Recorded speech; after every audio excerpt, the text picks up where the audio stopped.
In this video, we're going over my trade idea of the week and the day-by-day probability model. So let's start off with the technical analysis on the 1-hour chart. We are about to approach to NUGT territory. We have yet to test the 200 moving average, this green line at price of $27.92. As we extend out to the 4-hour chart, we still remain in positive MACD, but we're seeing it diverge there. If we extend that further to the daily chart, we remain in positive MACD. As with the trade idea, I'll be trading SLV, and my position size for it is less than 1% of my portfolio. My long entry is at $24.64. My sell target is at $26.21, and my stop loss is at $24.32.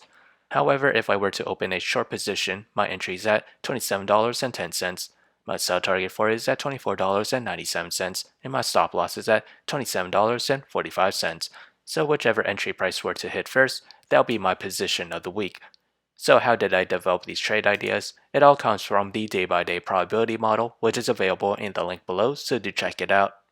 As we progress to the 5th day or week of trading, silver futures has an 18% chance to climb between 0 to 5%, and 9% chance to climb between 5 to 10%.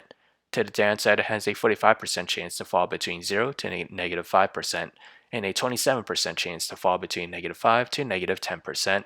So if you enjoyed this content, feel free to like, comment, subscribe, and thank you for watching.